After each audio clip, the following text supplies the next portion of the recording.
yang sering digunakan di dalam pengobatan tradisi Weda yang disebut Ayurweda. Tanaman-tanaman yang sulit diambil di hutan, kemudian ditanam di dalam pot supaya tidak sering mengambil ke hutan, ditanam di rumah di dalam pot. Karena sering dipetik-petik, akhirnya mengecil, mengkerdil. Jadi setelah saya baca bukunya Pak Rudi Nayawan, dikaitkan dengan budaya Weda, catur Weda ditambah Ayurweda, saya jadi berpikir, jangan-jangan Bali duluan sudah mengenal bonsai. Jangan-jangan Bali sudah duluan. Saya tidak memastikan, tetapi kalau saya kaitkan dengan budaya Bali, makanya saya ingin sebenarnya membuat tulisan yang berjudul Seni Bonsai dari Perspektif Budaya Bali. Bagaimana perspektif budaya Bali kaitannya dengan bonsai? Kalau kita lihat bonsai, tanaman bonsai itu pasti terdiri dari kaki, tubuh, kepala. Kalau di Bali dikenal istilah triangle, persis seperti bonsai.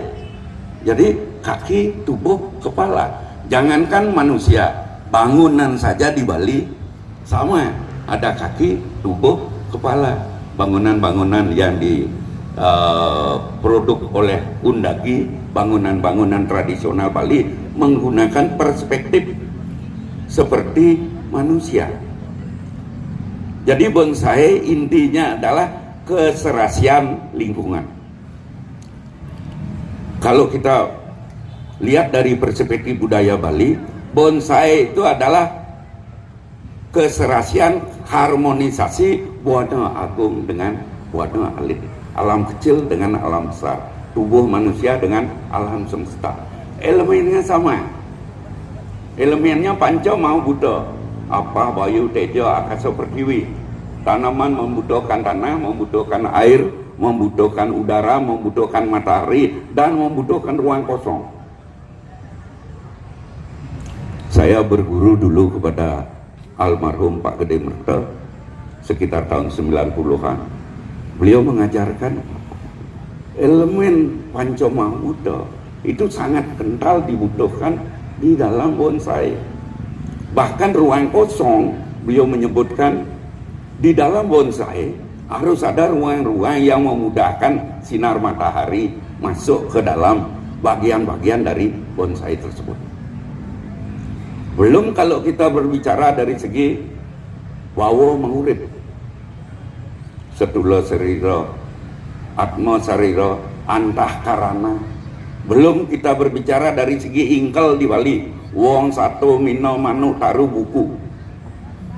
Jadi bonsai itu kalau kita kaji dari perspektif budaya Bali, mungkin dari masa lampau bonsai sudah dikenal di Bali. Cuma namanya bukan bonsai. Orang-orang tua kita tidak mengerti bahwa itu tanaman kerdil, tanaman yang merupakan apresiasi dari sebuah pemikiran manusia untuk membentuk sesuatu tanaman menjadi sangat indah. Di mana lagi kelebihan bonsai?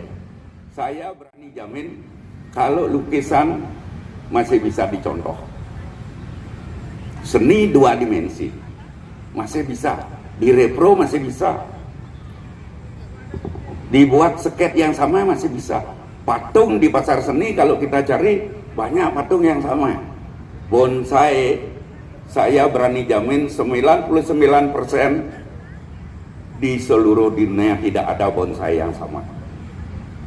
Boleh dibuktikan kata-kata saya, ada enggak bonsai yang sama di seluruh dunia? Jangankan di Bali, seluruh dunia pasti tidak ada yang sama. Kalaupun dibikin yang sama, nanti akan berubah dia karena bonsai itu tanaman hidup. Ada cabang baru tumbuh, anak cabang baru tumbuh, ranting tumbuh, anak ranting tumbuh, cucu ranting tumbuh. Nah ini yang menyebabkan bonsai itu adalah seni yang luar biasa, seni hidup. Nah ini bapak-bapak ibu sekalian, makanya sering saya katakan, kalau ingin dunia itu damai dan aman, cintailah bonsai, masuklah menjadi penggemar bonsai. Semakin banyak penggemar bonsai, dunia ini Pak semakin aman, tertib dan tentram. Kenapa saya katakan begitu?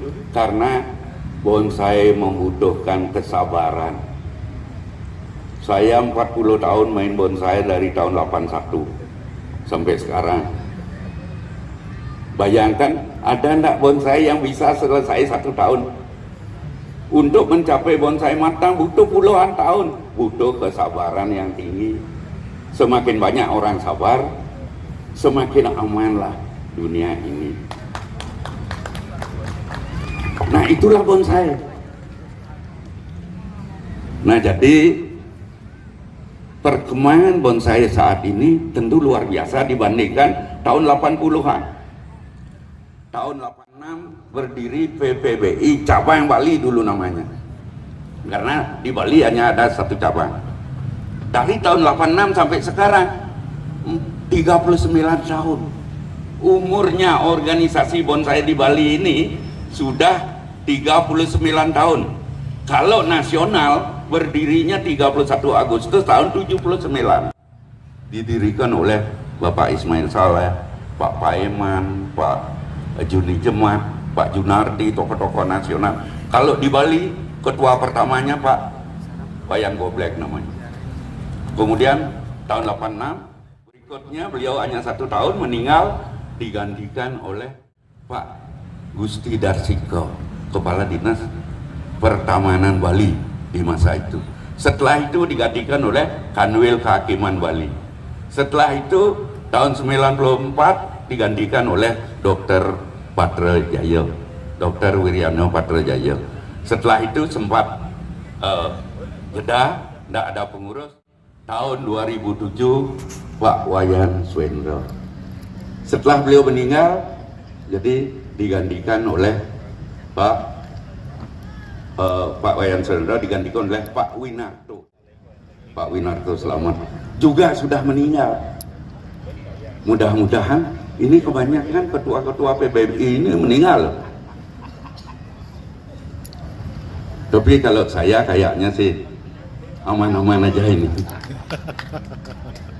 sampai 2029.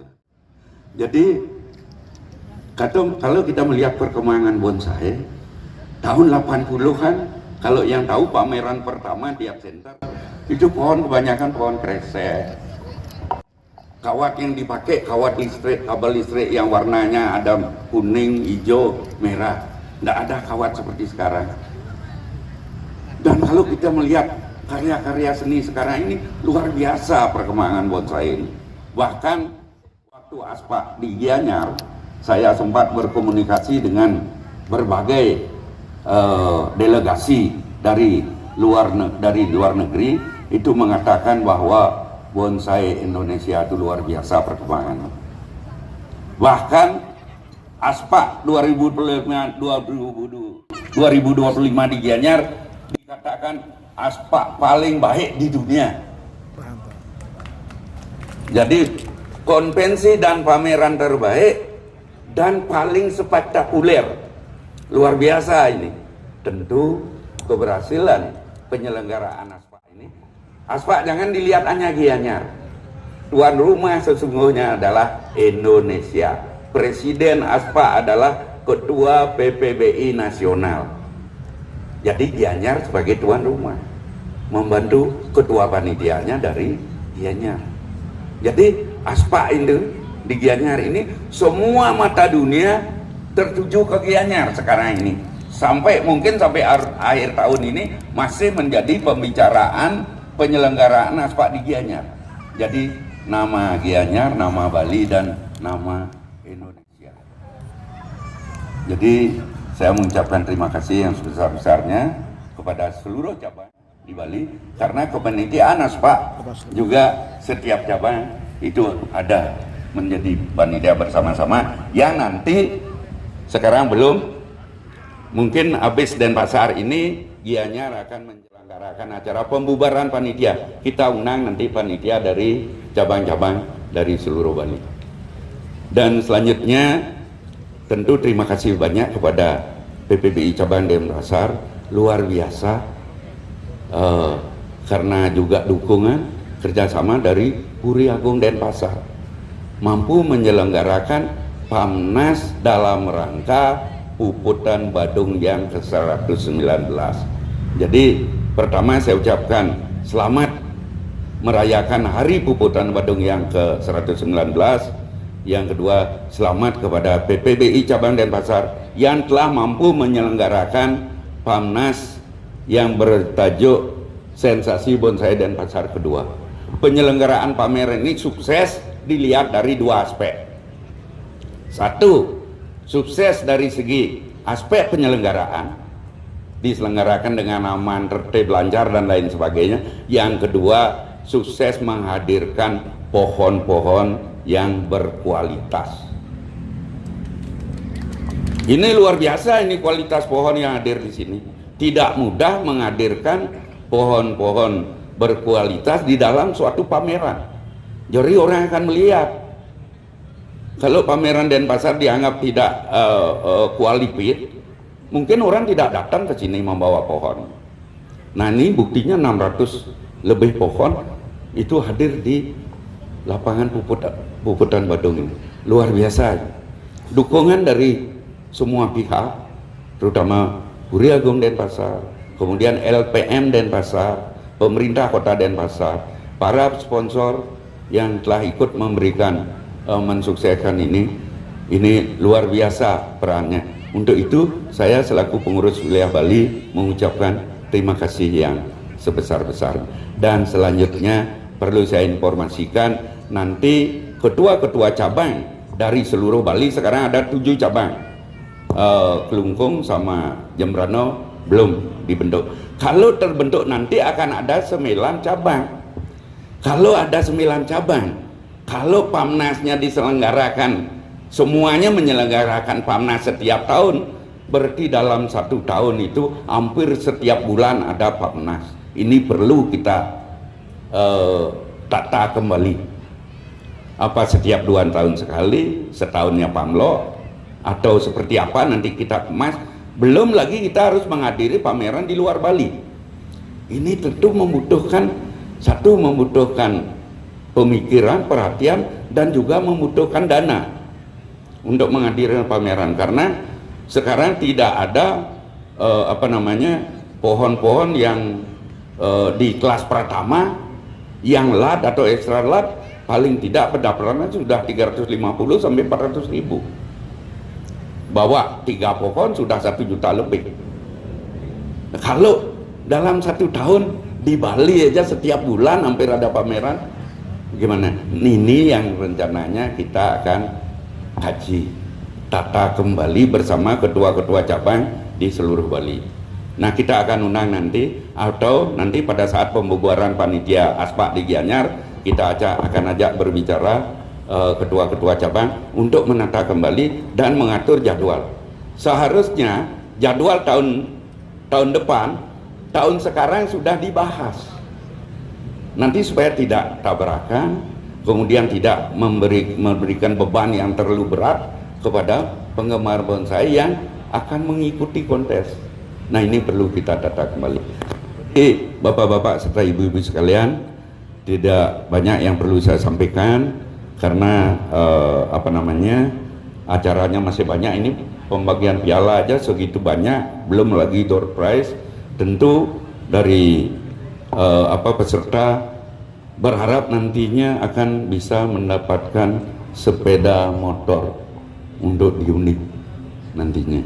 Jadi demikian Bapak-bapak serta ibu-ibu sekalian, sekali lagi kepada semua pihak yang telah ikut mensukseskan PAMNAS cabang Denpasar 2025, saya ucapkan terima kasih. Dan akhirnya mohon maaf andai kata ada tutur kata saya yang tidak berkenan. Saya akhiri dengan mengaturkan para masanti. Om Santi Santi Santi Om. Wassalamualaikum warahmatullahi wabarakatuh. Salam sejahtera buat kita semua. Shalom, namo buddhaya. Terima kasih.